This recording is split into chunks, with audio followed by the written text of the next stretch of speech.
ఆ జిల్లా టీడీపీ అధ్యక్షుడు తీసుకున్న ఒక నిర్ణయం పార్టీలో తీవ్ర చర్చనీయాంశమవుతోందా? ఆయన ఉద్దేశం ఏంటంటూ ఎవరికి వారు ఆరా తీయడం మొదలైపోయిందా? ఆ డెసిషన్ వెనుక రాజకీయ స్వప్రయోజనాలున్నాయా, లేక అంతకు మించా? ఎవరా డిస్ట్రిక్ట్ ప్రెసిడెంట్? అంతలా హాట్ టాపిక్ అయిన ఆ నిర్ణయం ఏంటి? రెసిడెన్స్ స్కూల్స్ తో మంచి చదువుతో పాటు all round development, right age లో రైట్ ఫౌండేషన్ తో రెసిడెన్స్ స్కూల్స్ ఇప్పుడు హైదరాబాద్ అంతటా. ప్రతిపక్షంలో ఉన్నప్పుడు యువగళం పేరుతో సుదీర్ఘ పాదయాత్ర చేశారు మంత్రి నారా లోకేష్. 226 రోజుల పాటు 3132 కిలోమీటర్లు నడిచారాయన. ఆ పాదయాత్ర చేసి 3 ఏళ్లు పూర్తయిన సందర్భంగా రాష్ట్ర వ్యాప్తంగా కార్యక్రమాలు నిర్వహిస్తున్నాయి టీడీపీ శ్రేణులు. అయితే నెల్లూరు జిల్లాలో మాత్రం అవి కాస్త డిఫరెంట్గా జరిగాయి.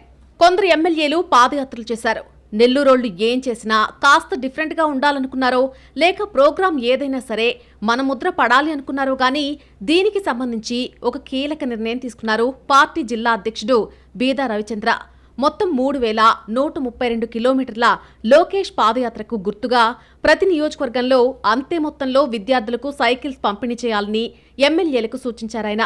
అల్లూరు మండలంలో స్వయంగా రవిచంద్ర, పొదలకూరు మండలంలో సర్వేపల్లి నియోజకవర్గ సమన్వయకర్త సోమిరెడ్డి రాజగోపాల్ రెడ్డి, కొవ్వూరులో ఎమ్మెల్యే ప్రశాంతిరెడ్డి సైకిల్స్ పంపిణీ చేశారు. లోకేష్ పాదయాత్రను గుర్తు చేసుకుంటూ ఉమ్మడి నెల్లూరు జిల్లాతో పాటు కందుకూరు నియోజకవర్గంలో కూడా సైకిళ్ల పంపిణీ జరిగిందే.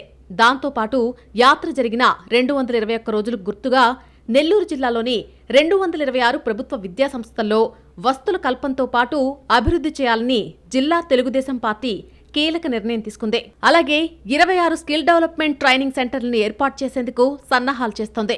మార్చి ఆఖరుకల్లా ప్రభుత్వ స్కూల్స్లో చదివే విద్యార్థులకు సైకిల్స్ పంపిణీ పూర్తి చేయాలని ఎమ్మెల్యేలకు సూచించారట బీదా. అంతవరకు బాగానే ఉన్నా ఇక్కడే ఒక ఇంట్రెస్టింగ్ డిస్కషన్ తెరమీదకొచ్చింది. టీడీపీ జిల్లా అధ్యక్షుడి నిర్ణయం వెనుక భారీ వ్యూహమే ఉందన్న చర్చలు నడుస్తున్నాయి.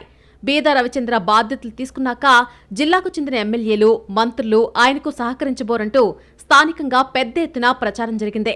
ఒకరిద్దరు ఎమ్మెల్యేలకు, మంత్రులకు రవిచంద్రతో సఖ్యత లేదని కూడా చెప్పుకున్నారు. ఈ క్రమంలోనే ఆ ప్రచారాన్ని తిప్పికొట్టేందుకు జిల్లా పార్టీ మొత్తం మీద తనకు పట్టుందని నిరూపించుకునేందుకే రవిచంద్ర ఈ నిర్ణయం తీసుకున్నారు అన్నది లేటెస్ట్ టాక్. ఎమ్మెల్యేలు, మంత్రులను సమన్వయం చేసుకుంటూ ఈ కార్యక్రమాన్ని సమర్థంగా నిర్వహించాలని ఆయన చెప్పుకోవాలి అనుకుంటున్నట్టు సమాచారం. అదే సమయంలో ఈ ప్రోగ్రాం రూపంలో ఒకరిద్దరితో ఉన్న గ్యాప్ను కూడా ఫిల్ చేసుకోవాలని అనుకుంటున్నట్టు తెలుస్తోంది. తమ మధ్య ఎలాంటి గ్యాప్ లేదని క్యాడర్కి చెప్పేందుకే ఈ కార్యక్రమానికి పిలుపునిచ్చారు అన్నది ఇంకో వెర్షన్. ఇదే సమయంలో లోకేష్ పేరుతో నిర్వహించే ప్రోగ్రాం కావడంతో ఆయన మెప్పు పొందే ఛాన్స్ ఉంటుందని కూడా లెక్కలేసుకుంటున్నారన్న మాటలు వినిపిస్తున్నాయి. ఇలా చేస్తే రాష్ట్రం మొత్తం మీద నెల్లూరు జిల్లా గుర్తింపొస్తుందని, లోకేష్ దృష్టిలో జిల్లాకు ప్రత్యేక స్థానం ఉంటుందని ఎమ్మెల్యేలకు, మంత్రులకు చెప్పారట రవిచంద్ర. దీంతో మిగతా ఎమ్మెల్యేలు సైతం మార్చి ఆఖరులోపు సైకిల్స్ ను పంపిణీ చేసేందుకు సిద్ధమవుతున్నారట. ఈ కార్యక్రమాన్ని సక్సెస్ఫుల్ గా నిర్వహించి ప్రజాప్రతినిధులతో పాటు క్యాడర్ మరింత దగ్గరయ్యే దిశగా అడుగులేస్తున్నారట జిల్లా అధ్యక్షుడు. రవిచంద్ర తీసుకున్న నిర్ణయం వెనుక పార్టీ ప్రయోజనాలు ఎలా ఉన్నా జిల్లా వ్యాప్తంగా దాదాపు 32,000 సైకిళ్ల పంపిణీ వల్ల ప్రభుత్వ స్కూల్ విద్యార్థులకు మేలు జరుగుతుందన్న అభిప్రాయం వ్యక్తమవుతోంది.